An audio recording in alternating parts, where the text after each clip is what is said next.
তার হবে না। আপু গুন্ডা মাস্তানা একদম পছন্দ করে না। আমাকেও বলেছে আপনাদের ধারে কাছে না আসতে। তীব্র বলল, ঠিক বলেছে, এসো না। কেন? আপনি বুঝি খারাপ? তার ক্ষুদ্র জবাব। খুব। তাহলে কি হবে? আমিও অত ভালো নই। আমি তো বড় হলে বক্সিংয়ে যাব, সবাইকে আছাড় মেরিয়ে মেরিয়ে মারবো। আপু তো ভালো মেয়ে, ওইসব বোঝে না। শাফিন বলল, তোমার কাউকে আছাড় মারতে হবে না ভাই, তুমি কারো উপর শুয়ে পড়লেই তার নাড়ি ভুড়ি বেরিয়ে যাবে। বাকিরা ভীষণ মজায় হু হা করে হেসে উঠল। অমনি রাহাত মুখ কালো করে তীব্রর দিকে চাইল। শাফিন পাশেই ছিল তার। সে অমনি মাথায় থাপ্পড় মেরে বলল, চুপ থাকতে বলেছি না তোকে? শাফিন থামলো, তবে হাসল মিটিমিটি। তীব্র রাহাতের দিকে চেয়ে বলল, সন্ধে হয়ে যাচ্ছে, বাড়ি যাও এখন। আচ্ছা, সামনের সপ্তাহে আমার আপুর বিয়ে, আপনারা সবাই আসবেন কিন্তু। কিন্তু শাফিনকে দেখিয়ে বলল। শুধু ওনাকে রেখে আসবেন। সে তবদা খেয়ে বলল, আমি কি করলো? আপনি আমাকে মোটা বলেছেন, তাই আপনি বাদ। তারপর হাঁটা দিতেই তীব্র বলল, দাঁড়াও। থামলো রাহাত। তুষারকে ইশারা করলে এসে ছুটে গেল পাশের দোকানে।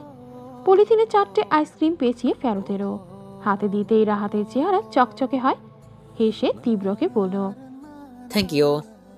দুরন্ত পায়ে দৌড়ে যায় বাড়ির দিকে। শাফিন সেদিক চেয়ে বলল, কি খুদে ভক্ত বানালি রে ভাই, মিষ্টিও এনে খাওয়াচ্ছে। অন্তত এই ভালোবাসার মান রাখতে ওকে তোর শালা বানানো উচিত। তীব্রের উপর প্রভাব ফেলল না কথাটা। তার ফোন বাজছে সামনে। স্ক্রিনে জামশেদের নাম। সে পুনরায় স্টার্ট দিল চেপ। বাকিদের রেখে এগিয়ে গেল সামনে। বৈশাখের 5 তারিখ। আজ মিথিলার বিয়ে।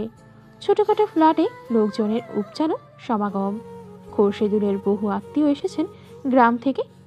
এদিক থেকে বেশ পিছিয়ে সালমা। এক ভাই ব্যতীত তার নিজের কেউ নেই। অতিথি যা সব শ্বশুরালয়ের। খোরশেদুলের পিতা মহিদুল সেকেনে মানব। ক্লাবে অনুষ্ঠান তার দুর্দান্ত অপছন্দের।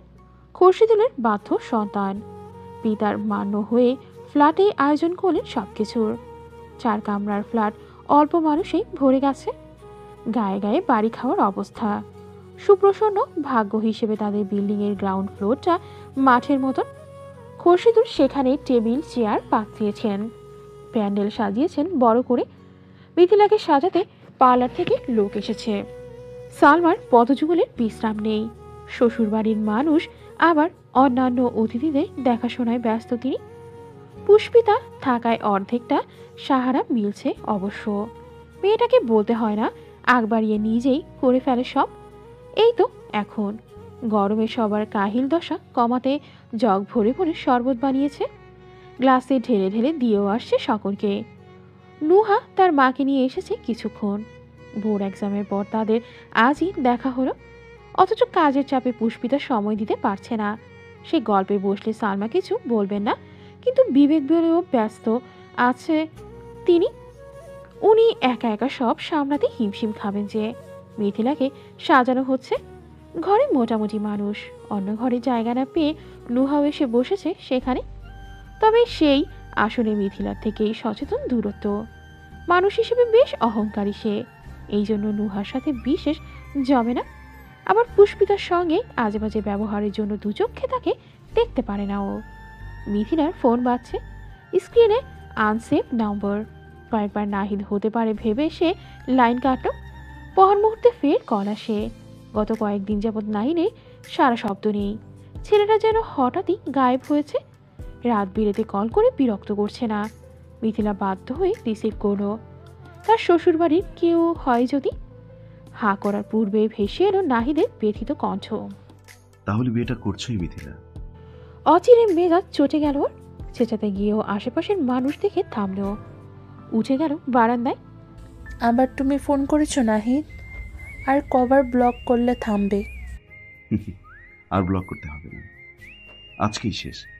এরপর আর তোমায় জ্বালাবো না। মিথিলা ভ্রু কুঁচায়। হঠাৎ এত সুবুদ্ধি? নাহিদ মলিন হেসে বলল, কি লাভ বলো? তুমি তো আর আমার হবে না, তাই সব আশা ছেড়ে চাইছি তুমি ভালো থাকো। থাক থাক, এত ভালো মানুষ আসতে হবে না। এসব বলতে ফোন করেছো? তাহলে বলে রাখি, আমার সময় নেই, তৈরি হচ্ছি। বউ সাচ্ছ, কত শখ ছিল আমার তোমাকে নিজের বউরূপে দেখব। হলো না।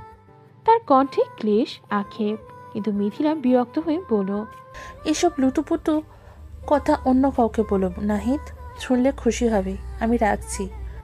সহসা নাহিদের ব্যস্ত স্বর। না শোনো, কি? নাহিদ অনুরোধ করল। একবার বাড়ির পেছনে আসবে প্লিজ। মানে ওখানে কি কাজ? একটা বার দেখবো তোমায়, বউ সেজেছ, আমার না হোক অন্যের, কেমন লাগে দেখতে ইচ্ছে করছে। মিথিলা তাজ্জব হয়ে বলল, মানুষ এত নির্লজ্জ হয় কি করে? আমাকে তো পাগল কুত্তাই কামড়েছে যে এখন আমি এই অবস্থায় তুমি রাখবে আর ছুঁটবো। পারবো না ভাই। নাহিদের আকুল কণ্ঠ। প্লিজ মিথিলা। বললাম তো না, বেশি ঘাঁটিও না। নাম্বার এটাও ব্লক করব বলে দিলাম। নাহিদ দীর্ঘশ্বাস ফেলে বলল, বেশ, আসতে হবে না তোমায়। তাহলে বরং একবার বলে দাও আংটিটা কি করব। কিসের আংটি? শেষবার তোমাকে কিছু দেব বলে টাকা জমিয়ে একটা হীরের আংটি কিনেছি। আসবে না যখন চলে যাচ্ছি। এতক্ষণে বিদিষ্ট অভিব্যক্তি উবে গেল মিথিলার। শিথিল হলো চোখ মুখ। হিরে শব্দটা শুনে লোভাতুর মন নেচে কুদে উঠল। থেমে থেমে শুধালো, হীরের আংটি? সত্যি? মিথ্যে বললে কি তুমি ফিরবে? তাহলে ফিরে যাচ্ছি। আসবে না যখন অপেক্ষা করে কি লাভ। সে শশব্যস্ত বলল, না না, যেও না। আমি কি তোমায় যেতে বলেছি নাকি? আসবে তুমি? মিথিলার স্বর মাত্রাধিক কোমল করে বলল, আসছি, কিন্তু একটু সময় লাগবে। তুমি আবার চলে যেও না নাহিদ। না না, যাব না, এসো তুমি। মিথিলা ফোন নামালো কান থেকে, তাকালো রুমের চারদিক। এত এত মানুষ, ও বের হতে গেলেই তো হাজারটা প্রশ্ন করবে। তারপর নিচে নামা বাবা সেখানে কিভাবে যাবে? এদিকে আংটির জন্য ভেতরটা খুশখুশ করছে ওর। মিথিলার ঠোঁট কামড়ায়, ভাবল যাই হয়ে যাক, বলদটার থেকে শেষবার এত দামি উপহার হাতছাড়া করা যাবে না। সে বের হওয়ার জন্য পা বাড়াতে যাবে, অমনি গুঞ্জন ছুটল পরাশার। একজন রুমে এসে কথা ছুড়ল, বরের গাড়ি গলিতে ঢুকছে, গেট ধরতে তৈরি হও সবাই। সবাই হইচই বাঁধিয়ে ফেললেও মিথিলা মহা দুশ্চিন্তায় পড়ল। পলাশরা চলে আসবে এখন, ওকে তো থাকতেই হবে।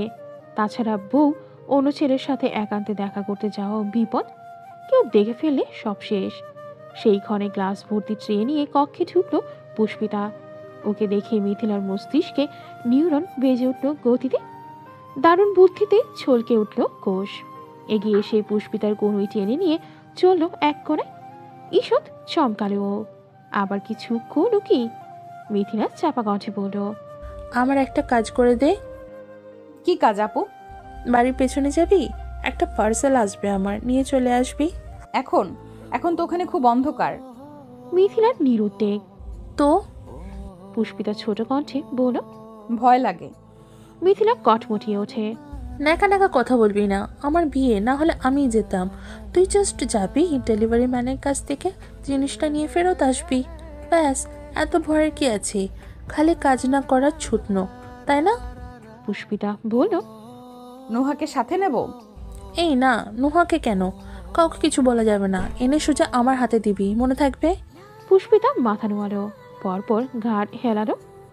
তাড়াতাড়ি যা, ট্রেটা আমার হাতে দে। হাত থেকে নিজ দিকে ট্রে নিল মিথিলা।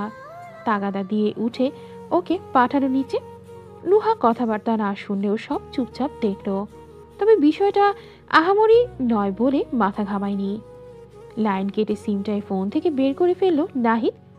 উজ্জ্বল চোখে চাইল তীব্রের দিক, আনন্দ চিত্তে জানালো, আসছে। গুড, যখন বললাম ঠিক তখন হাজির হবি। সময়টা মাথায় রাখিস। কারো কাছেই ফোন নেই, so no call, no message. Nahid মাথা দোড়ালো।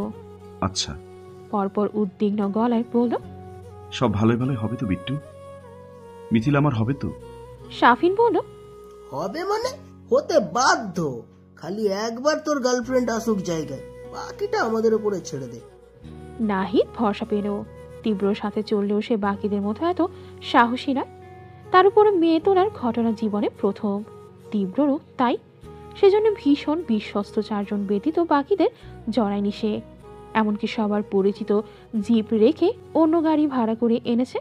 নাহিদ ফোন হাতে দিতে দিতে বলল, আচ্ছা, আরেকবার ওর ছবিটা দেখে। মিরাজ বলল, লাগবে না, দেখিয়েছিলি তো একবার, মনে আছে? তীব্র তাগাদা দিল। সময় কম, চল। আর তোকে যা বলেছি মাথায় রাখিস। নাহিদ বলল। আচ্ছা আচ্ছা। তীব্র ড্রাইভিংয়ে বসে, পাশে শাফিন, পেছনে মিরাজ। মাথায় ক্যাপ আর মুখে মাস্ক বাঁধে সবাই। কেউ দেখেই চিনে না ফেলার সুবিধায়। থেকে গেল নাহিদ।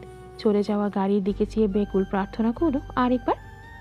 পুষ্পিতাকে সাবধানী কদমে বাড়ির পেছনে যেতে দেখেই সন্দেহে ভ্রু গোটালেন খোরশেদুল। এই মেয়ে এই রাতে একা ওদিকে যাচ্ছে কেন? এলাকায় আসতে না আসতে কি কাউকে জুটিয়ে ফেলেছে? খোরশেদুলের পুরো নাক ফুলল। নেতিবাচক ভাবনায় মস্তিষ্ক তলালো। পুষ্পিতার নম্র পদাচরণ অনুসরণ করেই ত্রস্ত পিছু নিলেন তিনি। পুষ্পিতার শরীর সর্বদা গুটিয়ে থাকে, চেহারায় থাকে ভীতকর প্রলেপ, যেন এক্ষুনি হার্ট অ্যাটাক হচ্ছে। তবে লাভ ঝাঁপ দিয়ে মরেও যাবে সে।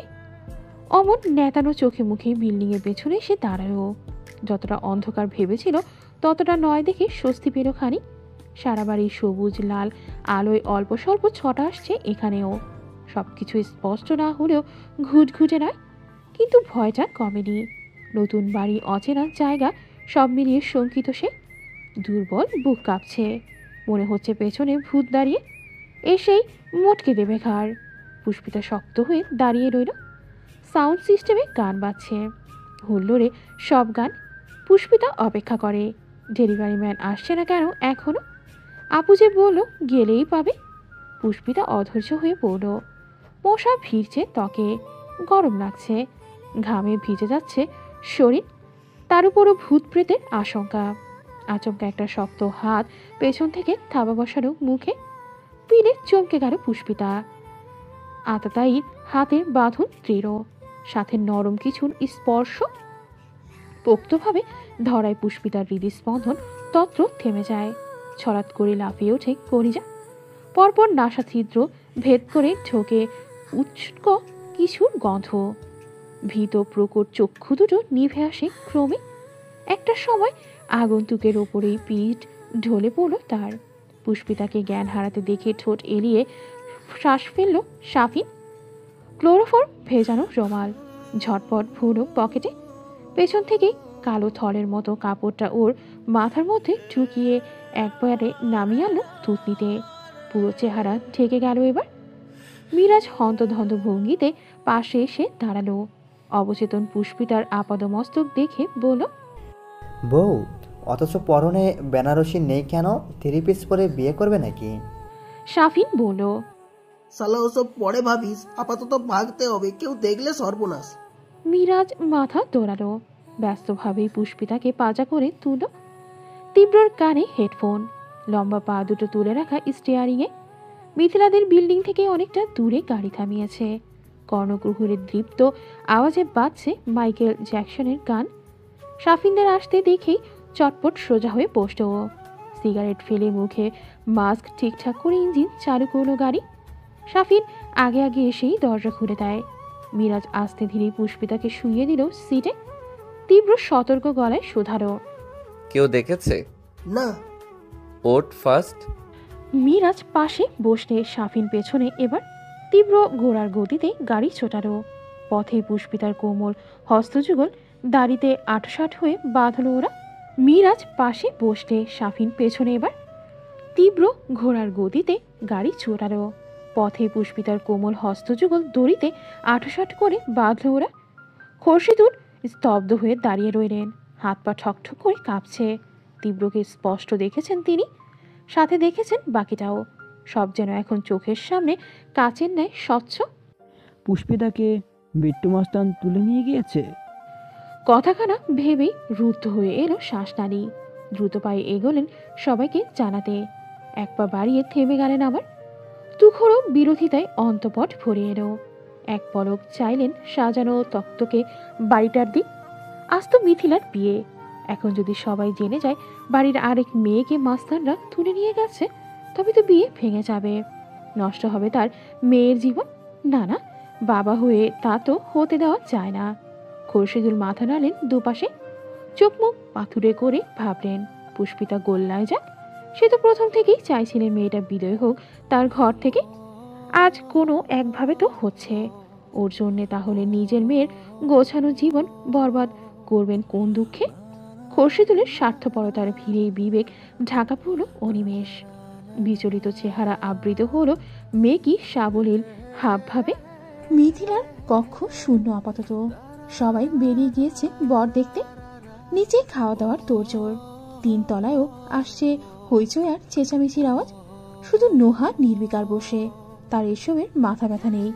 মিথিলার বর কালো না মোটা সেসব নিয়েও তরুণী মেয়েটি উদ্বেগহীন। ওর সাথে কোনো রূপ কথাবার্তা ছাড়াই ফোন হাতে বসে সে মাঝে মধ্যে তাকাচ্ছে দরজায়। পুষ্পিতা বলেছিল হাতের সব কাজ সেরে আসবে, কখন যে একেবারে ফ্রি হবে মেয়েটা। কতদিন মন প্রাণ খুলে গল্প বসেনি দুজন। ও একবার আর চোখে মিথিলাকে দেখল, জিরিয়ে নেয় সে। ক্রমাগত পায়চারি করছে, ছুটছে যেন। অশান্ত অস্থির চিত্ত, বিচলিত চাহনি বারবার নিরীক্ষণ করছে দৌড়ের দিকে। পুষ্পিতাকে পাঠিয়েছে ঘণ্টাখানেক, অথচ ফেরেনি। প্রথম দিকে উদ্গ্রীব ছিল আংটি নিয়ে, কখন হতে পারে জলজলে পাথরখানা দেখবে দুচোখ ভরে। কিন্তু এতটা সময় পার হতেই তার চিন্তা প্রগাঢ় হয়। সে অধৈর্য হাতে ফের কল দিল নাহিদকে। এর মধ্যে সখানেক কল দেওয়া শেষ। বন্ধ এবারেও একই রকম বন্ধ শুনে মিথিলার ঘাম ছুটল কপালে। নাহিদ কি ওর জায়গায় পুষ্পিতাকে দেখে রেগে গিয়েছে? উল্টোপাল্টা কিছু করলো না তো? না না, আর যাই হোক ভেড়াটারও তো সাহস নেই। তাহলে পুষ্পিতা ফিরছে না কেন? ও তো অবাধ্য হওয়ার মেয়ে না। মিথিলার মস্তিষ্কে হঠাৎ এক অন্য ভাবনা দপদপিয়ে ওঠে। হাঁটা থেকে থেমে দাঁড়ালো তৎক্ষণাৎ, আর ভাবে, পুষ্পিতা, সুরূপা, নাহিদ ওকে দেখে আবার বেঁকে বসেনি তো? নিজে বলদ হোক, পেছনে বিষ্টুর মতন দাপটে কোন্ডা বন্ধু, তার ওপর পুরুষ মানুষ। বোকা পুষ্পিতাটা কোনো বিপদে না পড়লেই হয়। মিথিলার বুক কাঁপে উৎকণ্ঠায়। ছেলেবেলা থেকেই পুষ্পিতাকে তার সহ্য হয় না। রাগ লাগে দেখলে। আত্মীয় স্বজনের নিকট ওর রূপ গুণের বিশেষণ শুনতে শুনতেই বিদিষ্ট অতিষ্ঠ হয়ে পড়েছিল একরকম। অন্তপটে রোপিত ছিল হিংসের বিরাট বৃক্ষ। পুষ্পিতাকে বোন তো দূর, প্রতিদ্বন্দ্বী ভাবতেও ভেতরটা ফুসত ক্রোধে। কিন্তু তাই বলে অনাথ মেয়েটা বিপাকে পড়ুক, অবশ্যই তা চায় না। মিথিলা নাহিদকে আবার কল দিল। বিফল হয়ে চসূচক শব্দ করল রাগে। বসে পড়ল বিছানায়। এর মধ্যেই সালমা বেগম ঘরে ঢুকলেন। ওনাকে দেখে উঠে দাঁড়ালো মৃথিলা, উদ্গ্রীব হয়ে শুধালো, আম্মু, পুষ্পিতাকে দেখেছো? ওকে নিচে? সালমা বেগম হাঁটুকু গিলে ফেললেন, সাথে গিলে নিলেন কণ্ঠে আসা প্রশ্ন। একটু থেমে পাল্টা শুধালেন, পুষ্পিতা এখানে নেই। ওকে তো অনেকক্ষণ যাবৎ দেখছি না আমি। ভাবলাম নুহার কাছে হয়তো, তাই খুঁজতে এসছি। মিথিলা ঠোক গিল। এর মানে ও যা ভাবছে তা সত্যি নয়তো? পুষ্পিতা নিচে নেই, বাসায় নেই, এত রাতে যাবে কোথায়? নিশ্চয়ই নাহিদ কুত্তাটা কিছু করেছে। নুহা কথাটা শুনতেই উঠে এলো। খুঁজে পাচ্ছি না মানে কি আন্টি? এই মিথিলা আপু, তুমি না ওকে তখন কোথায় পাঠালে দেখলাম? সালমা ভ্রু কুচকে চাইলেন। মিথিলা ধীর গলায় সময় নিয়ে বলল, হ্যাঁ, আমি তো 4 জন আনতে পাঠিয়েছিলাম ওই ঘরে, কিন্তু এতক্ষণে তো ওর আসার কথা, তাই না? সালমা বেগম এবার উদ্বিগ্ন হয়ে বলেন, মেয়েটা তাহলে কোথায় গেল? ও তো আশেপাশে কিছু চেনেও না, একা যাবে। আর চিনলেও বা আমাকে ছাড়া কোথাও নড়ে না যে সে। মিথিলা জিভে ঠোঁট ভেজালো। তার সব রাগ বর্তালো অবলা নাহিদের উপর। নির্ঘাত ওই কিছু করেছে পুষ্পিতাকে। সারাক্ষণ ওকে ভালোবাসি ভালোবাসি বলে ফেনা তুলে ফেলে, অথচ চোখের সামনেই পরমা সুন্দরী দেখে লালা বেরিয়ে গেছে জিভে। সে ক্ষুব্ধতায় অকথ্য দুটো গালি দিল ওকে। খোরশেদুল হাজির হলেন তখন। সালমাকে বললেন, তুমি এখানে কি করছো? বেয়ান সাহেবা খুঁজতেছেন তোমাকে। সালমা বেগম দুশ্চিন্তায় ফ্যাসফ্যাস করে বললেন, পুষ্পিতাকে কোথাও পাচ্ছি না গো, তুমি কি দেখছো ওকে? খোরশেদুল খানিক থমকালেন। মানুষপটে ভাসল একটি ছেলের পুষ্পিতার মুখ চেপে ধরা, আর তীব্র সেই গাড়ি ছোটানোর দৃশ্য। পরপর চোখ মুখ স্বাভাবিক করলেন নিমিষেই। কঠোর কণ্ঠে বলেন, আমি কি করে দেখব? কাজ পেলে ওকে পাহারা দিতে বসেছিলাম নাকি আমি জানি না। আছে হয়তো প্যান্ডেলের কোথাও। কিন্তু আমি তো ওখানে দেখলাম, ছিল না ও? আশ্চর্য, এমনভাবে রিয়্যাক্ট করছো কেন সালমা? পুষ্পিতা তো বাচ্চা মেয়ে নয় যে হারিয়ে যাবে। তুমি এখন এসব ফালতু জিনিস না ভেবে মেয়ের শ্বশুরবাড়ি অ্যান্ডেড করো, যাও। আজ যদি এইসবে কোনো ফাঁক রাখো, মেয়েটাও বাড়ি গিয়ে সারা জীবন কথা শুনবে না। তখন কিন্তু হাত কামড়ানো ছাড়া করার কিছুই থাকবে না আমাদের। সালমা বলেন। কিন্তু পুষ্পিতা। খোরশেদুল বেজায় বিরক্ত হয়ে বলেন। আবার পুষ্পিতা? রাহাত তো রাস্তায় খেলছে বন্ধুদের সঙ্গে, আছে হয়তো ওর সাথে। সারা জীবন ওর কথা ভাবলে এবার নিজের মেয়ের বিদায়ের সময় অন্তত তার দিকটা ভাবো। চলো এখন, এসো তো। রীতিমতো স্ত্রীর হাত টেনে টুনে নিয়ে চললেন খোরশেদুল। দরজায় গিয়ে থামলেন, পেছন ফিরে সূক্ষ্ম চোখে মেয়ের ভাবুক অভিব্যক্তি নিরীক্ষণ করে বলেন, তুমি তৈরি থেকো, একটু পরে কাজে আসবেন বিয়ে পড়াতে। মিথিলা ঘাড় হেলালো। ইঞ্চি খানেক অনুচিন্তন কমল না, তবে ওনারা বেরিয়ে গেলেন। ক্ষণিকের জন্যই মিথিলা স্থির রইলেও নুহা শান্ত থাকতে পারল না। তার ভেতরটা উত্তেজনায় ছটফটায়। পুষ্পিতা নিচে না উপরে, আশেপাশে আছে না নেই, এসবে ভেবেও সময় নষ্ট করল না। ওকে খুঁজতে হন্যে কদমে ছটফট ঘর চাল। বৈশাখ শুরু হতে না হতেই শুরু তার অল্পদর স্বল্প দাপট। সারাদিন সারা সন্ধ্যা আবহাওয়া ভালো গেলেও 9টার পর থেকে বাতাসের বেগ বেড়েছে। গাছপালা একটার উপর আরেকটা বাড়ি খাচ্ছে ক্রমে। ঝড় ছোটার সম্ভাবনা জোরালো। পুষ্পিতার পিঠ দেয়ালে, পা দুটো বন্দি দশার সম্মুখে লম্বা করে ছড়ানো, মাথাটা কাত হয়ে হেলে পড়েছে একদিকে। হস্তযুগলেও শক্ত রশির প্যাচ, পুরো মুখমণ্ডল আবৃত তখনও। বড় অবহেলায় তাকে রেখে যাওয়া হয়েছে এখানে। এই ঘর যতটা শব্দহীন, পাশের ঘরে ততটাই প্রমোদী পরিবেশ। মেঝেতে পাটি বিছিয়ে তাস খেলায় মেতেছে 5 জন সসৈন্য যুবক। প্রত্যেকের আঙুলে সিগারেট আর পাশে ঝকঝকে বিয়ারের বোতল। খেলার ফাঁকে ঠোঁট বসছে ওতে। জায়গাটা ঢাকার মূল শহর থেকে অনেক দূরে, বলতে গেলে একেবারে শেষ মাথায়।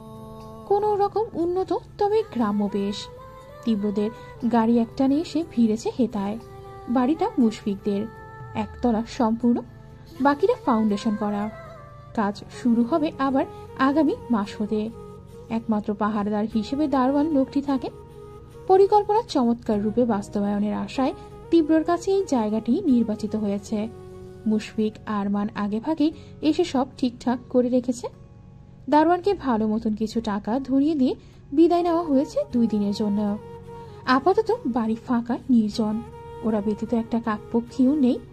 যেহেতু বহুদিনের প্ল্যান, তাই তাড়াহুড়া বাঁধেনি কিছুতেই। এবার শুধু নাহিদ আসার পালা। তীব্র একবার বাইরে চাইল। হাওয়া চলচলের হু হু শব্দটা স্পষ্ট শোনা যাচ্ছে। পারিপার্শ্বিক অবস্থা গা ছমছমে ভুতুরে। নাহিদ আবার ঝড়ের কবলে না পড়লেই হয়। তার চিন্তার মধ্যে মুশফিক হাই তুলল। তন্দ্রায় ঢুলছে সে, চোখের পাতা মেলে রাখা মুশকিল। সে বিদায় নিল খেলা হতে। একটা বালিশ এনে বন্ধুদের পাশে মেঝেতে কাত হয়ে শুয়ে পড়ল পরপর। শাফিন সবার সম্মুখে একটা তাস ছুঁড়ে মারল। খুশি মনে আওড়ালো, বিট্টু এসেছি তো অনেকক্ষণ। এতক্ষণে নিশ্চয় মেয়ে খুঁজাখুঁজি শুরু হয়ে গিয়েছে বল। তীব্র ছোট করে বলল, হয়তো। মিরাজ মেয়ে কি দুঃখ নিয়ে বলল, বেচারা নাহিদের শ্বশুর, মেয়ে গায়েব হয়ে গেছে, টেরও পেল না। ব্যাপারখানা অনেকটা মুরগির পেছন থেকে ডিম চুরি হয়ে যাওয়ার মতো হয়ে গেল। শাফিন সুর মেলালো, আমি তো অসহায় বরের কথা ভাবছি। সেজে গুজে বিয়ে করতে এসে দেখবে বেটা বউ নেই। ইস, কি বেইজ্জতির ব্যাপার। সশব্দে হেসে উঠল সবাই। মুশফিকের কান সজাগ। সদ্য ঘুমালেও কথাটা শুনে হাসি চাপাতে পারেনি। ফুরফুর করে আওয়াজ বেরিয়ে এলো বাইরে। একমাত্র আরমানের মুখ চোখ গম্ভীর। অমন গোমরা থেকেই বলল, কিন্তু আমার এইসব ভালো লাগছে না, কোনো আনন্দই পেলাম না। তাকালো ওরা। মিরাজ শুধালো, কেন? কি কেন? আরে আমরা হলাম এলাকার প্রতাপী শিষ্য মাস্তান বিট্টুর গ্যাং। আমরা কিনা একটা মেয়েকে চুরি করে আনলাম। It is heart my ego Bittu. চাইলে মেয়েটাকে সবার সামনে দিয়ে তুলে আনা যেত। এলাকাবাসীর বয়টা 4 গুণ হতো, সাথে আমাদের উৎসবটাও। শাফিন বলল, সালা গর্ধব, 300-400 মানুষের মধ্যে একটা মেয়েকে তুলে আনবে তুমি? তাও আবার যে মেয়ে রাজি নাই বিয়েতে। তোর বুদ্ধিতে কাজ করলে এতক্ষণ হয়তো জেলে থাকতাম। এমন মদ খেয়ে তাস খেলা বেরিয়ে যেত। মিরাজ বলল, তাছাড়া রাস্তার মেয়েদের উত্ত্যক্ত করা আর বাসের সামনে দিয়ে তুলে আনা এক না বন্ধু। এই দেশে কিছু হোক না হোক ভিডিও একটা করলেই ভাইরাল হতে জানে। আরমান বলল, তবুও চোরের মতো মেয়ে আনায় কেমন কেমন লাগছে। শাফিন চেতে কিছু বলতে গেলেই তীব্র থামালো। ওর দিক ফিরে বলল, তুই হয়তো ঠিক, আমাদের সাথে ব্যাপারটা ঠিক যাচ্ছে না, কিন্তু তুই ভুলে যাচ্ছিস বিট্টু মাস্তানের গুন্ডামির ক্যারিয়ারে মেয়ে ঘটিত কোনো রেকর্ড নেই, গ্যারান্টি হবেও না। না হলে যে খোলামেলা মাস্তানি করে রাস্তাঘাটে লোকজন পেটায় সে নিশ্চয়ই জেলে ঢোকার ভয় পায় না। আমি চাইলে 400 কেন 4000 লোকের মধ্যে থেকেও মিথিলাকে উঠিয়ে আনতে পারতাম। আরমান সায় মেলালো এবার। কথাটা ঠিক, আমরা মেয়েদের সঙ্গে যতই ফাইজলামি করি বিরক্ত করি না কেন, তুই নিজে এই ব্যাপারে অন্তত কখনোই কিছু করিসনি। কারণটা আগেই বলেছি, নারী জাতি দুর্বল। একটা সবল পুরুষকে আঘাত করে যে আনন্দ, দুটো বাজে কথা শুনিয়ে একজন শক্তিহীন নারীকে ভয় দেখানোয় সেই আনন্দ নেই। অন্তত এসবের রুচি আমার আসে না। তবে সব থেকে বড় কথা হলো, আমরা যদি প্রকাশ্যে মিথিলাকে আনতে যেতাম পুলিশ ঝামেলা হতো নিশ্চিত, আর তাতে সবার আগে ফাঁসতো নাহিদ। ছা পোষা গরুটাকে শুধু শুধু বিপদে ফেলে কি লাভ হতো? প্রথমবার আমাদের বন্ধুদের কাছে কেঁদে কেটে একটা মেয়েকে চেয়েছে সে। বিয়ে করার এত শখ, পুলিশ নিয়ে গেলে বিয়ে তো দূর, সংসার হতো 14 শিকের ভেতরে। সবাই মাথা ঝোলালো। ঠিক ঠিক। তীব্র বিয়ারে চুমুক বসালো, গল বিল পার করিয়ে ফেলে বলে, এইভাবে এনেছি কেউ টেরও পায়নি। আমাদের সন্দেহের বদলে সন্দেহ করবে মেয়েকে, ভাববে কোনো ছেলের সাথে পালিয়েছে, ওরা ওদিকে খুঁজবে, এদিকে নাহিদের সঙ্গে বিয়ে হবে। বাঙালি মেয়ে তো, আপত্তি যতই থাকুক, বিয়ে বাসর হলে সংসার করতে বাধ্য হবে। আর 1 বছর পর যদি 2 থেকে 3 হয়ে ফেরে, তখন মেয়ের পরিবার চাইলেও করতে পারবে না কিছু। তীব্র ভ্রু রাচালো। সে থামতেই হই হই করে উঠল ওরা। উজ্জ্বল চেহারায় সমস্বরে আওড়ালো, মারহাবা, কি বুদ্ধি। তীব্র স্বল্প হাসে। সিগারেটের ক্ষীণ আগুনে ঝলসে যাওয়া তামাটের ঠোঁটে উকি দেয় প্রচ্ছন্ন চতুরতা। দরজায় খটখট আওয়াজ হলো তখন। খেলা থামিয়ে সবাই সজাগ কান তাক করলো ওইদিকে। আরমান শুধালো, কেন? ভেসে এলো নাহিদের ফিসফিসে কণ্ঠ, আমি দরজা খুল। মিরাজ ভ্রু নাচিয়ে বলল, এসেছে গরুটা, যাই খুলে দেই। সে উঠতে গেলে তীব্র আটকালো। তারা ওর সাথে কাজী আছে না, মাস্ক পর সবাই। মিনিটেই সেই আগের রূপে ফিরল ওরা। নাকের ডগা অব্দি মাস্ক আর বড় ক্যাপ ঝোলানো মাথায়। মুশফিক উঠে বসত। এত হুজুগের মধ্যে আজ আর ঘুম হওয়ার নয়। মিরাজ দরজা খুলতেই হুড়মুড়িয়ে ঢুকলো নাহিদ। পরনে শেরওয়ানি, একেবারে ফিটফাট হয়ে এসেছে। বাইরে বাতাসের সঙ্গে অল্প বৃষ্টির ছাটে ভিজেছে গা। তবে তীব্রর কড়া আদেশে তার চেহারাও ব্যাপ্ত। পেছনে সাদা পাঞ্জাবি, পাজামা, টুপি পরিহিত মৌলভী সাহেব ঢুকলেন। প্রথমেই নজর বিঁধল মদের বোতল আর তাসের ওপর। সবার দিক চাইলে দেখলেন ওদের বেষ্টিত মুখমণ্ডল। বহু বছরের অভিজ্ঞ মাথায় খটকা জাগলো এবার। একে তো এত দূরের জায়গা, ফাঁকা শূন্যসান বাড়ি, তার উপর এতগুলো বলবান ছেলে একসাথে আসর মেরে বসেছে। মেয়ে কোথায়? কোনোভাবে কি তিনি সচেতন তীক্ষ্ণ চাহনি আশেপাশে বোলালেন। প্রশ্ন ছুড়লেন, পাত্রী কোথায়? আর এত রাতে বিয়ে পড়াবেন কেন? এখানে আবার জোর জবরদস্তির বিষয় নেই তো? সবাই কিছুটা অপ্রস্তুত চোখে চাইল তীব্রর দিকে। বেটা মৌলবি ধরে ফেললে কি হবে? সব তো ফাঁস করে দেবে বাইরে গিয়ে। তীব্র স্বাভাবিক বসা থেকে উঠে দাঁড়ালো। চোখের ইশারা দেখেই ধরাম করে দরজা আটকালো মিরাজ। ভদ্রলোক সেদিকে এক পল চেয়ে তীব্রর দিকে ফিরলেন। ওর হাতের চকচকে ছুরিটা দেখেই শির দ্বারা সোজা হয়ে গেল অমনি। ত্রাসে আর্তনাদ করে উঠলেন। এ কি? তীব্র বাহুতে টান মেরে ওনাকে ফেলল কাঠের চেয়ারটা। হকচকালেন তিনি। ঠিকঠাক হয়ে বসলেন। টুপিটা মেঝেতে পড়ে গেছে। মিরাজ ভদ্রের ন্যায় উঠিয়ে মাথায় পরিয়ে দিল আবার। তীব্র ধারালো ছুরিটা ওনার সামনে ঘুরিয়ে ঘুরিয়ে বলল, বিয়ে পড়াতে এসছিস, চুপচাপ পড়াবি। এখানে কি হচ্ছে, কেন হচ্ছে একটা প্রশ্ন করলেও তোর জিভ কেটে ঝুলিয়ে রাখবো। মৌলবী আতঙ্কে ঢোক গিললেন। জি। তীব্র ছুরিটা ভাঁজ করে শাফিনের দিকে ছুঁড়ে মারে। সে ক্যাচ নিয়ে পকেটে ঢোকায়। নাহিদ অধৈর্য, চারপাশে খোঁজে তার প্রেয়সীকে, জিজ্ঞেস করে, মিথিলা কোথায়? আরমানের জবাব, পাশের ঘরে। কিন্তু তোর হাতে কি? নাহিদ ব্যাগের দিক দেখলো একবার, সলজ্জে জানালো, ওর জন্য কিছু কেনাকাটা করেছি। আর একজনের দেওয়া বেনারসি পরিয়ে আমি আমার বউকে বিয়ে করব নাকি? মিরাজ বিড়বিড় করে বলল, সব কত, মেয়ে তো পেয়েও মোছে না। স্পষ্ট বিদিষ্ট গলায় বলল, এই শালা শর্ত সামন থেকে। নাহিদ নাক ফোলালো, তীব্রর দিক চেয়ে নালিশ জানালো। দেখেছিস বি? এতটুকুতে তীব্র চোখ রাঙায়। নাম উচ্চারণে পরিচ্ছন্ন নিষেধাজ্ঞা মনে পড়তে হুঁশ ফিরল নাহিদে। থামলো সেখানেই। শাফিন বলল, তোর ফুলটুসির পাশের ঘরে গিয়ে হাত পা খোল, যা। নাহিদ চোখ কপালে তুলল। মানে কি, তোরা কি আমার মিথিলাকে বেঁধে রেখেছিস নাকি? মিরাজ কটমট করে বলল, কথা বেশি বললে তোকেও বাধা শালা, যা ভাগ এখন। নাহিদ তাকপিষ্ট পুষ্ট, তবে মনে মনে মুখে রা করার হিম্মত তার নেই। চোটপাটে কদমে ঢুকে গেল ভেতরে। কাজী সাহেব হকচকিত হয়ে সবকিছু দেখছেন। তীব্র বটগাছের মতন দাঁড়িয়ে আছে তার সামনে। গা থেকে সিগারেট আর অ্যালকোহলের মিশ্র গন্ধ ছুটে ছুটে আসছে। ঠিকঠাক শ্বাসও নেওয়া যাচ্ছে না। মাথা নাড়লেন তিনি। এখানে টাকার অঙ্ক বেশি বলে রাত বিরেত ভাবেনি। লোভে পড়ে সুরসুর করে এসেছেন। কে জানতো এমন গুন্ডা আছে। এখন কি হবে? বিয়ে পড়ানোর পর সাক্ষী মোছার জন্য ওরা যদি মেরে ফেলে তাকে। খাটের উপর অবজ্ঞায় ফেলে রাখা পুষ্পিতাকে দেখেই নাহিদের বক্ষ বেদনা পারল। ইস, কি অবস্থা তার মিথিলা। বন্ধুদের প্রতি কটমটিয়ে বলল, জল্লাদগুলো আমার মিথুকে কিভাবে বেঁধেছে, বদমাস সব, একটুও মায়াদয়া নেই। ব্যাগগুলো নামিয়ে রেখে ত্রস্ত এগিয়ে এলো সে। প্রথমে ঝুঁকলো ওর পায়ের বাঁধন খুলতে। দড়িতে হাত ছোঁয়াতে যেতেই দৃষ্টি থামে, মনোযোগী হয়।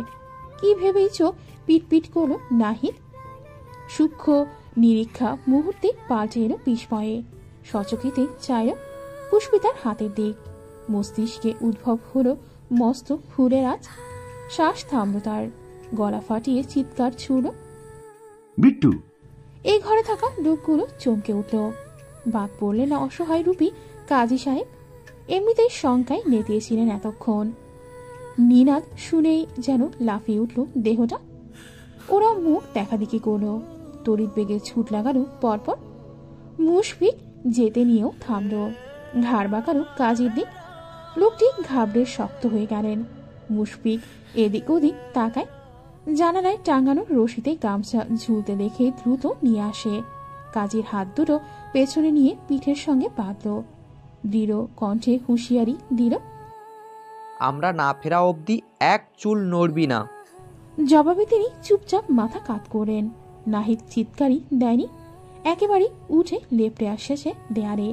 দ্রুতগামী পাগুলো একসাথে এসে থামল। বিচলিত চাউনি নিক্ষেপ হল ওর দিকে। নাহিদের শ্বাস প্রশ্বাসে উৎপীড়ন, অসামাল অস্বাভাবিক দৃষ্টির নিশানায় অবচেতন পুষ্পিতা। তীব্র কপালে ভাঁজ ফেলে শুধালো, কি হয়েছে? নাহিদ গতিতেই আঙুল উঠালো পুষ্পিতার দিকে।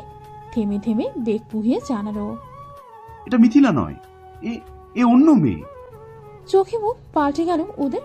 শশব্যস্ত তাকালো পুষ্পিতার পানে। শাফিন চোটে বলল, যাই হোক, একটা বললেই হলো। তুই তো মুখেই দেখিস নি এখনো, না দেখেই বুঝে গেছিস এটা মিথিলা নয়। ইয়ার কি মারাস? শান্ত নাহিদ চলে উঠল। মিথিলাকে চিনতে আমার মুখ দেখতে হবে? এতদিনের সম্পর্ক, ওকে 10 মাইল দূর থেকে দেখলেও আমি বুঝতে পারি, সেখানে এত কাছ থেকে দেখেও বুঝবো না। তীব্রর মেজাজ খারাপ হচ্ছে। এটা মিথিলা না হলে কে? গরুটা মুখ না দেখেই হাম্বা হাম্বা করছে। শাফিনদের তো ভুল হওয়ার কথা না, ওরা তো ছবি দেখেই গিয়েছিল। কিন্তু নাহিদের গুরুতর ভাবভঙ্গি আর অস্থির আচরণ ফেলে দেওয়ার মতো নয়। বিষয়টা চিন্তার। সে যথাসম্ভব ঠান্ডা গলায় শুধালো, তুই শিওর এটা তোর গার্লফ্রেন্ড না? নাহিদের প্রত্যয় সুদৃঢ়। উতলা হয়ে বলল, বিশ্বাস কর, এটা মিথিলা না। এই মেয়েটা অনেক ফর্সা। আমার মিথিলা তো শ্যামলা। তাছাড়া মিথিলার হাত পায়ের নখ এমন নয়, এতটা হ্যাংলা পাতলাও নয় ও। তীব্র তপ্ত আর চোখে শাফিনের দিকে চাইল। অমনি গুটিয়ে এলো সে, আমতামতা করে বলল, এমন করে দেখছিস কেন? আমি কি করেছি? নাহিদ তো বলেছিল মিথিলার বাড়ির পেছনে আসবে, আমি তো সেখানে থেকেই তুলে আনলাম। এর মানে তুই মুখ দেখিসনি? শাফিন যেই মাথা নাড়ল, তীব্রর খড়খড়ে হাতের সপাটে এক চড় পড়ল গালে। ফের মারতে গেলে শাফিন এক লাফে পেছনে লুকালো মুশফিকের। কাদো কাদো হয়ে বলল, আমার কি দোষ? ওখানে তখন অন্য মেয়ে আসবে, আমি কি করে বুঝবো? মিরাজটাও তো কিছু বলেনি। তীব্র মিরাজের দিকে চাইতে এসে সাফাই দিতে মিনমিন করে বলল, কিন্তু আমি তখন। এদিকে জলদ গম্ভীর কণ্ঠস্বরে মিরাজের কথা ফুরালো। বলতে চাইল, বিট্টু তোকে আসতে বলেছি। তীব্র চিল্লিয়ে উঠতে মিরাজ ঝড়ের বেগে এসে দাঁড়ানোর সামনে। সে আদেশ করল, ওদিকে ঘোর। হ্যাঁ, ঘুরতে বলেছি। মিরাজ আস্তে আস্তে ঘুরল। সহসা পেছনে বরাবর দুর্দান্ত এক লাথি মারল তীব্র। হুমড়ি খেয়ে পড়তে পড়তেও খাটের কাঠ ধরে সামলানো ছেলেটা। আহত স্থান ডলতে ডলতে কিরমির করল, শাফিনের বাচ্চা, আমি বলেছিলাম মেয়ে গায়ে বেনারসি নেই, তুই শুনিসনি আমার কথা? তীব্র গর্জে উঠল, চুপ, আরেকটা কথা বলবি না কেউ। কতগুলো অকর্মা পুষ্টি দলে একটা মেয়েকে তুলে আনতে গিয়ে এত বড় ব্লান্ডার করে ফেললি। ওর মাথা নামালো চুপচাপ। নাহিদ হাসফাস করে বলল, এখন কি হবে বিট্টু?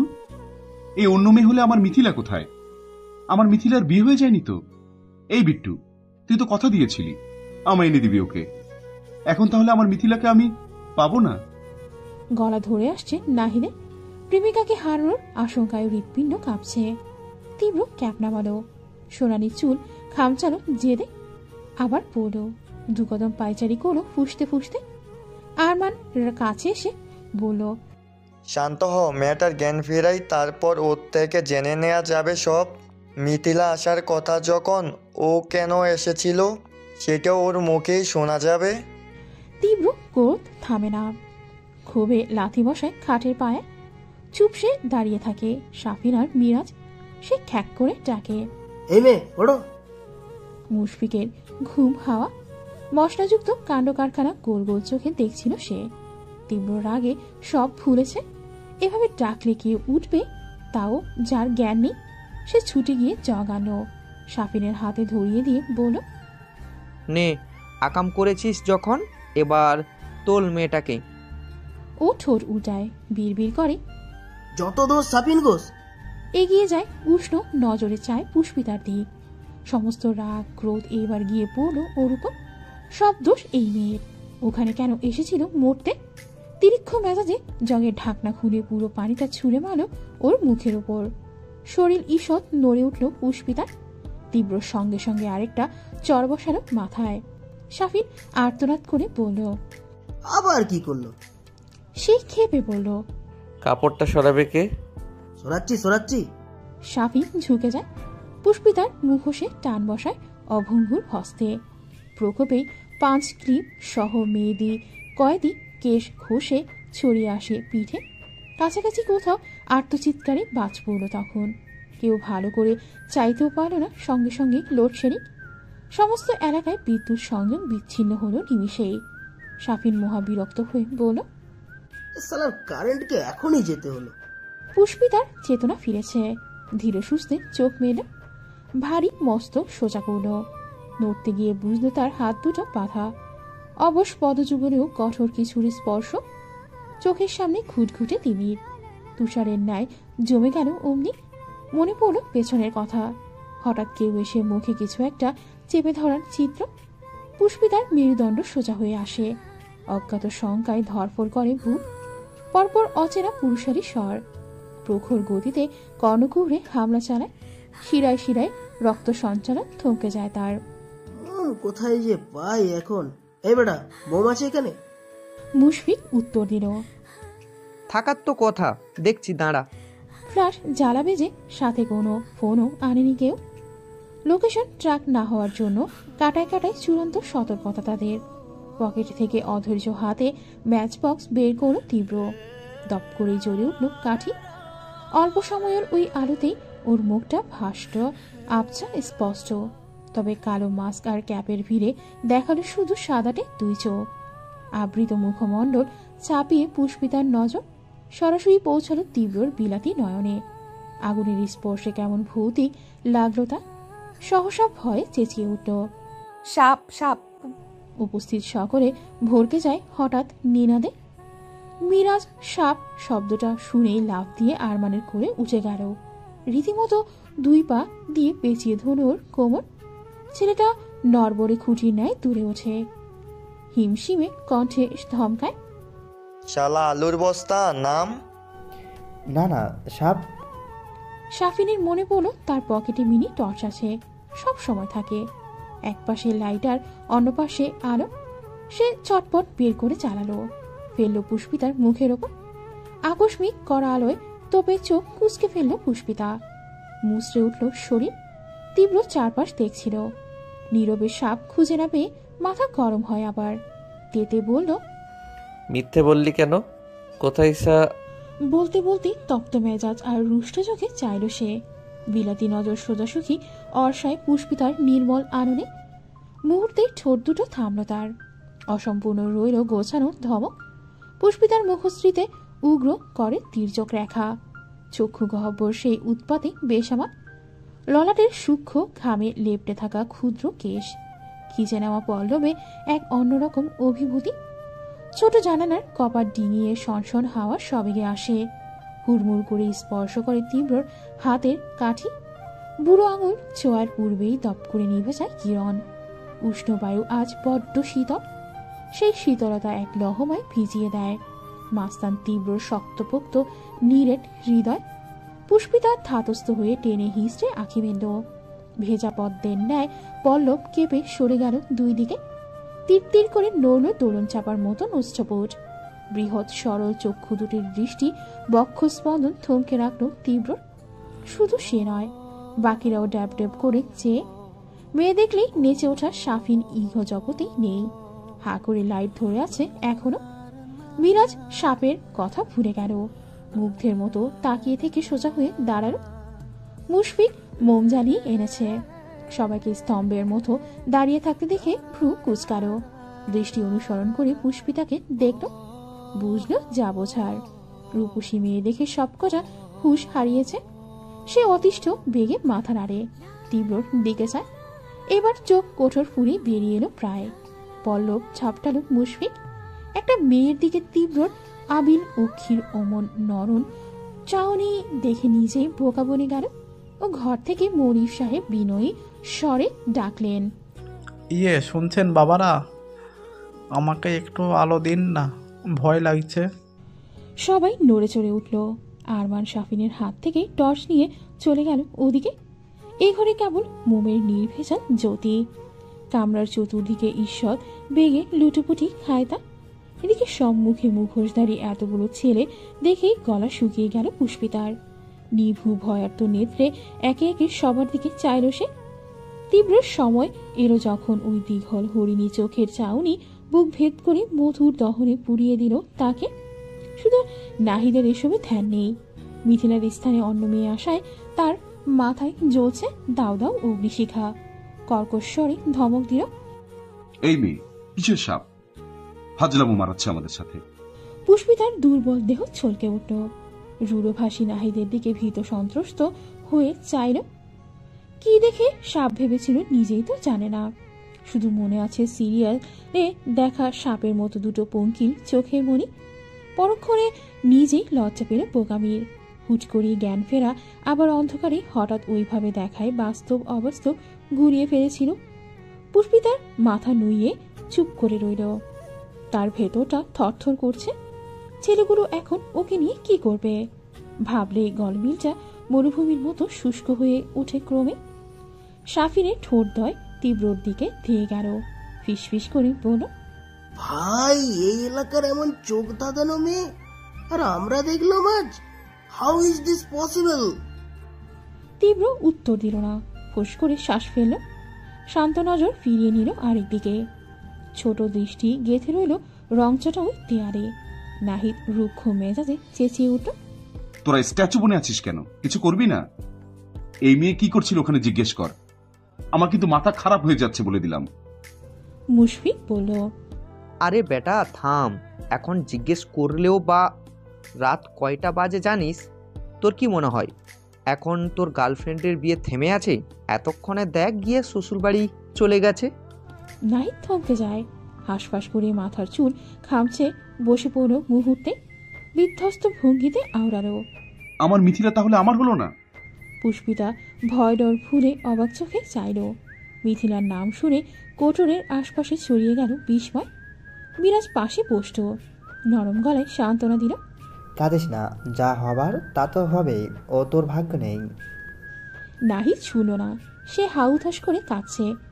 তীব্র হাত পাতলে নীরবে মোম ধরিয়ে দিল মুশফিক। পুষ্পিতা টের পেল কেউ এগিয়ে আসছে। নাহিদ থেকে দৃষ্টি এনে তাকালো সে। তীব্রকে কাছে আসতে দেখেই চকিতে পিঠ লেগে গেল দেয়ালে। বাধা পা সেটে আসতে চাইল, শঙ্কায় ঠকঠক করে ভূমিকম্প নামল হাঁটুতে। তীব্র ঝুঁকে আসে, পুষ্পিতা চমকে গুটিয়ে যায় আরো। কম্পিত বড় চোখ কোনো মতে তাকায় মাস্ক পরিহিত তার দিকে। চোখাচোখি হয় দুজনে। বাইরে কালবৈশাখী দুঃসহ তাণ্ডব। সে এক প্রকাণ্ড ঘূর্ণিঝড়।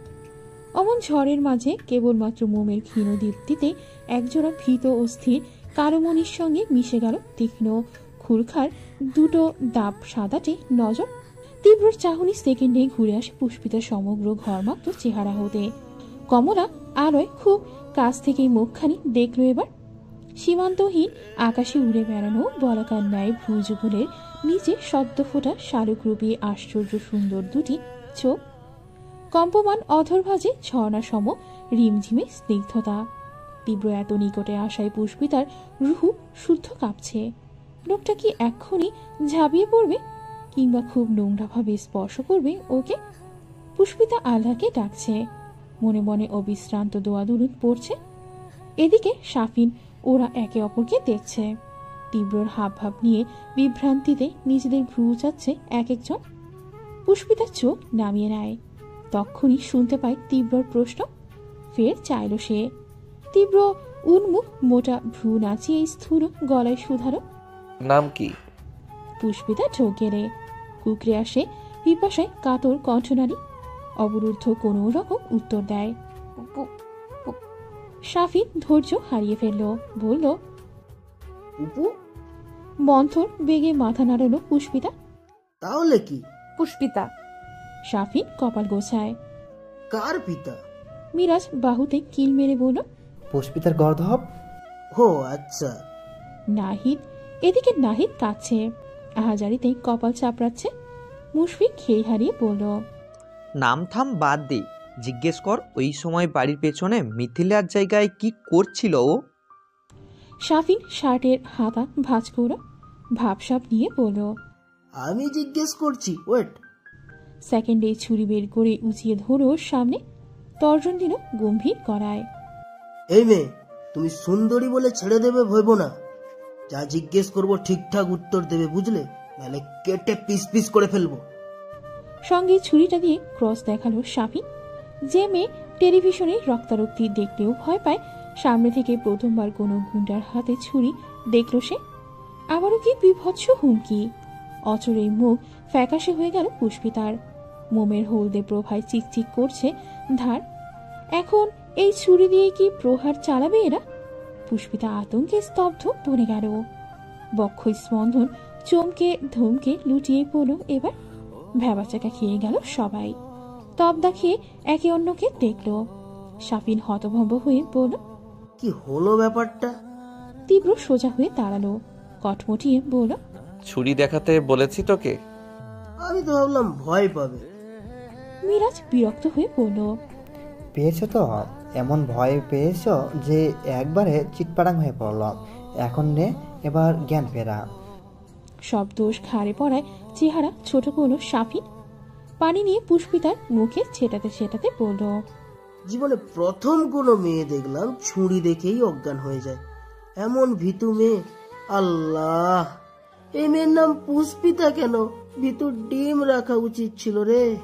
মোমের কিরণ নিভে আসছে। অল্প সময়ের ব্যবধানে তার ফুরিয়ে যাওয়ার আশঙ্কা। কক্ষ জুড়েই টিমটিমে আলোর কান্তি, বাইরে শক্তিশালী বেগে ঠিকরে পড়া এক একটি প্রকাণ্ড বজ্রপাত, সানসেট ছোঁয়া বৃষ্টির ঝুপঝাপ করতানের রিঞ্ঝির শব্দ, সাথে নেত্র সম্মুখে 4-5 জন অজ্ঞাত মুখোশধারী যুবকের লম্বা কদমের পায়চারি। পুষ্পিতার শীর্ণ হৃদয় ভয়ে জড়সড়। শুকনো দেহ সাদা দেয়ালে লেপ্টে, দেয়াল ফুঁড়ে নিজেকে আড়াল করার একটু বাঁচিয়ে নেওয়ার ব্যর্থ প্রচেষ্টা। তার চোরা অথচ সচেতন চাহনি বারংবার ঘুরে আসছে ওই অচেনা পুরুষগুলোর হতে। আগে থেকেও দ্বিগুণ আতঙ্কে উপকার পুষ্পিতা। সাফিনের কেটে পিস পিস করার হুমকিটায় তার গতর এখনো কাঠ। এতক্ষণে এইটুকু বুঝতে পেরেছে ছেলেগুলোর টার্গেট ছিল মিথিলা, যেখানে ভুলবশত তুলে আনা তাকে। কিন্তু এবার বুঝি ওকে বুড়ি হতে হবে। পুষ্পিতা চোখ বুঝে আরো একবার প্রার্থনা করল, দরকার পড়লে আমায় মেরে ফেলুক আল্লাহ, শুধু সম্মানে যেন হাত না দেয়। সাফিন তীব্র, মিরাজ, মুশফিক ক্রমাগত তার নাকের ডগায় এলোমেলো হাঁটছে। একজনের ভাবভঙ্গি চিন্তিত, উৎকণ্ঠিত। দ্বিতীয় তলায় এই ফ্ল্যাটে ঘর মোট 4টি। বসার ঘরে কাজী সাহেব বন্দি, বাকি শোবার ঘরের একটিতে নাহিদ। তার কান্নাকাটি বহাল তখনও। মিথিলাকে পাওয়ার একটুখানি আশা এমন নিদারুণভাবেই চুরমার হয়ে যাওয়ার হাহাকারে কণ্ঠনালী মত্ত। পুষ্পিতার মায়া হয় সে কান্নায়। মুখবিবরের সংকীর্ণতা বাড়ে। আপুটা এমন না করলেই পারত না? ওকে তো জোর করে বিয়ে দেওয়া হয়নি। খালুজান নিজে তার সামনে দাঁড়িয়ে প্রশ্ন করেছিলেন কাউকে পছন্দ কিনা। আপু নির্দ্বিধায় জানিয়েছিল না। তবে এই ছেলে এলো কোত্থেকে? এমন করুণ কান্না হাউতাস তো মিথ্যে হতে পারে না। কাউকে হারানোর শোকে এমন আহাজারি তো কোনো ভুল মানুষের নয়। উনি নিশ্চয়ই মন থেকে ভালোবাসতেন। পুষ্পিতা উদ্বিগ্ন বক্ষে দীর্ঘশ্বাস টানো, ফের চাইল বাকিদের দিকে। মাত্রাধিক ভয়ে একটু আগে জ্ঞান হারিয়েছিল। চেতনা ফিরলে হাত পায়ের বাঁধন খুঁজে পায়নি, তবে বাধা স্থান চিনচিন করছে যন্ত্রণায়। দাগ পড়েছে হয়তো, কি নির্মমভাবে বেঁধেছে আলাদা মালুম। সাথে ওরাও চুপচাপ, সেই থেকে শুধু পায়চারি করছে। কেউ কোনো প্রশ্নই তো করছে না। এতে শঙ্কা আকাশ ছুটছে পুষ্পিতার। এই নির্বাক থাকাই যেন দানবীয় ঝড়ের পূর্বাভাস। দলবদ্ধ পরিকল্পনা সাজিয়ে কি হামলা করবে ওর উপর? এতক্ষণ তো তার অক্ষত থাকার কথা নয়। কি করতে চাইছে ওরা? পুষ্পিতার মানসপটে হঠাৎই নেকড়েরূপে ধরা দিল 5 জন। এক সে রক্তে মাংসের মানুষ, আর চারপাশে ঘুরছেই হৃদপুষ্ট হিংস্র নেকড়ের দল। আইঢাই বেঁধে একটা সময় ঝাঁপিয়ে আসবে গায়ে, নিষ্ঠুরভাবে ছিঁড়ে খুঁড়ে খাবে। পুষ্পিতার গলা শুকিয়ে যায় ভেবে, মাথা চক্কর কাটে দুর্বলতায়। একটু পানির জন্য গলবিলটা ছটফটায় খুব বিধিভাব। চেয়ে নেওয়ার সাহসটুকু হয় না। এদিকে বিপাকে পড়েছে তীব্র। চিন্তায় তার মস্তিষ্কে শিরা লাফাচ্ছে। ভীষণ বাজেভাবে ব্যথা উঠেছে কপালে। নাহিদকে দেওয়া কথা না রাখতে পারার ব্যর্থতায় দগ্ধ অন্তপট। মানুষটা সে পাষাণ বলে আখ্যায়িত হলেও বন্ধু আর মায়ের জন্য শতভাগ খাঁটি। তীব্র রাগে ফোঁস করল। সাফিন আর মিরাজকে দুমদাম চিবিয়ে খাওয়ার ইচ্ছে চলছে ভেতরে। ওদের একটু অসতর্কতায় কি ঝামেলায় না বাঁধল। এমন বুঝলে সে নিজেই যেত। কোনোদিন নির্বোধ দুটোকে পাঠাতো না। এই ভেড়াগুলোকে নাকি এলাকার মানুষ ভয় পায়। আবার নাহিদের কাছে আরমান বসে। ওকে সামলানোর চেষ্টা তো ছেলেটা। হাতে একটুখানি সময় মিললেও ফের ছেলেটাকে আনতে যেতে পারত। কিন্তু যতক্ষণে সত্যিটা জেনেছে ততক্ষণে সব শেষ, করার কিচ্ছু নেই। ওদিকে বসার ঘরে বন্দি বৌর কাজী, এদিকে এই মেয়ে। কোনটাকে নিয়ে কি করবে ভাবলেই মাথা এলোমেলো হয়ে যাচ্ছে তার। তীব্র আর চোখে একবার পুষ্পিতার দিকে চাইল। অগোছালো কালো চুলে তার পিঠ গালের একাংশ আড়ালে, 2 হাঁটু বক্ষে চেপে কবুতর ছাড়ার ন্যায় বসে। মেয়েটা যে কি সাংঘাতিক মাত্রার ভীতু ওর বুঝতে বাকি নেই। তাই আপাতত জিজ্ঞাসাবাদ বন্ধ। আর করেও বাকি, যেখানে সকল পদক্ষেপ রুদ্ধ সেখানে মেয়েটিকে ঘাটিয়ে কি লাভ? তীব্র দৃষ্টি ফেরায়। মেজাজ শান্ত করতে সিগারেট ধরালো। হুড়হুড়ে ভঙ্গিতে কামরায় ছড়িয়ে পড়ল কুঞ্জটি।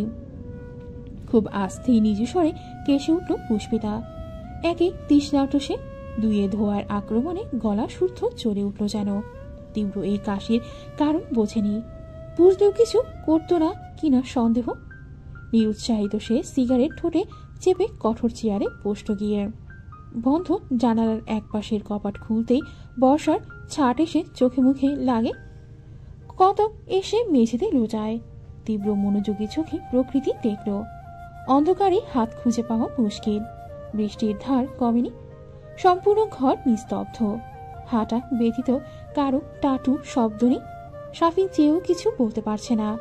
দুটো অকাজ করে অপরাধীর ন্যায় চুপ সে। কখন আবার বিট্টুটা ফুঁসে ওঠে ওর উপর। দলের মধ্যে তীব্রর চর সেই বেশি খায়। এই তো তখনকার চরে এখনো গাল ঝিমঝিম করছে কেমন। এ ঘর থেকে আচমকা তার স্বরে ফোন বাজল। কাজী সাহেবের বাটন ফোনের উৎকট মাথা ধরানো ক্রিং ক্রিং আওয়াজ। সেই শব্দে পুষ্পিতার শক্তিহীন শরীরটা ফের কাঁপে, নড়ে চড়ে ওঠে। ভয়ার্ত ভ্রান্ত নজর চারপাশে ঘোরায়। সবকিছু আগের মতো দেখে শান্তভাবে চোখ বুঝল। চক্ষুপটে হানা দিল রাহাতের পাপহীন আর মমতাময়ী সালমা বেগমের আননখানি। আচ্ছা, সবাই কি জেনে গিয়েছে সে বাড়িতে নেই? মনি নিশ্চয় খুঁজছে খুব। রাহাত কাঁদছে বোধ হয়। বাকিরাও কি খুঁজবে ওকে? আপুর বিয়েটা কি হয়েছে? ছেলেগুলো যদি এখন ওকে রেপ করে মেরে ফেলে, তাহলে তো আর কোনোদিনও ফেরা হবে না ওদের কাছে। সারা জীবনের জন্যই তার পথ চলা এখানেই স্তব্ধ। পুষ্পিতা বেশি কিছু ভাবতে পারল না। বিভৎস কথাগুলো মনে করলেও বক্ষ স্পন্দন থমকে যাচ্ছে।